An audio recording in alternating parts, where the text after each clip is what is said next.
Hi guys, it's around 6:30 p.m. na. So maglalakad-lakad lang kami around the area para maghanap nung dinner natin ngayon. So usually yung kinakainan namin is mga old restaurants kasi mas masarap sila kaysa dun sa mga bagong bukas lang, no?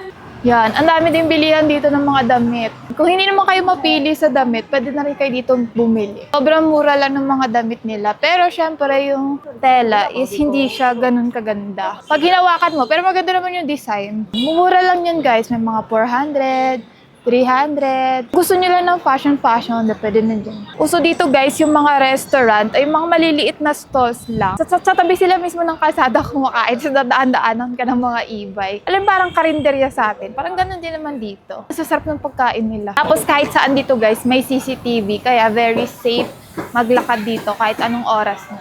Dito kami sa may Old Street. So tingnan natin kung anong pwede natin mabili dito. Uy, lechon. First stop natin, guys. First stop natin is yung lechon nila dito. So, parang kutsinilya siya sa atin.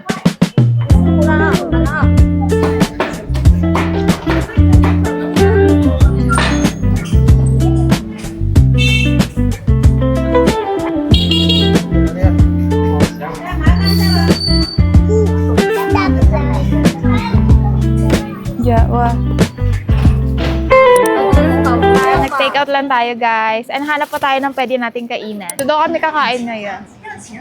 Sobrang old restaurant daw nito. Hindi ko mabasa ano yan. Liit lang na space nila. Pahaba lang. Wala kami sa labas kakain. May mga dadaan-daan dyan na e-bike.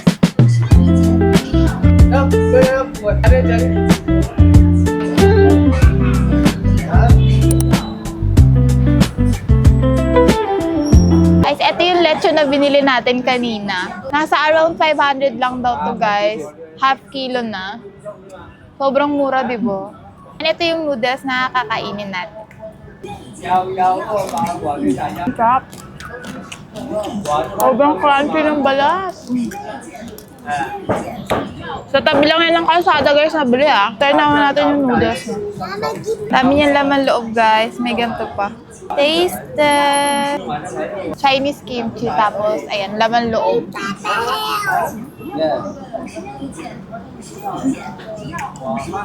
Natin yung noodles.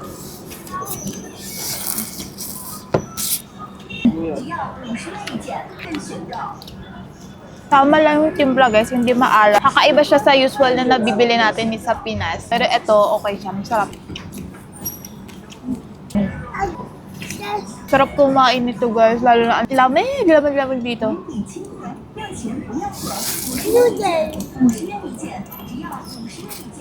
Ciao!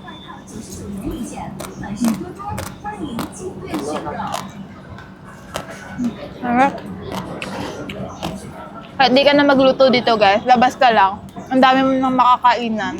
Siguro wala pang 100 pesos guys, makakakain ka na ng meal dito. Ganun kamura dito.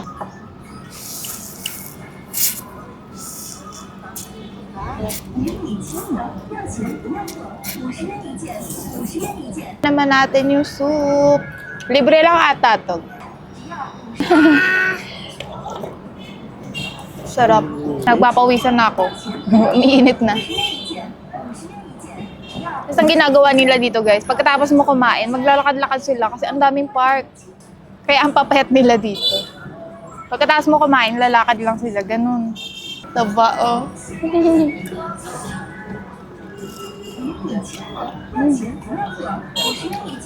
Kaw-kawa. Pag mag-travel kayo guys, itry nyo lang yung mga old restaurant. Okay doon sa bago para alam nyo yung authentic na lasa kung saan kayo napupunta, ganun. Yo. Tapos suka. Bago talaga yung karne nila.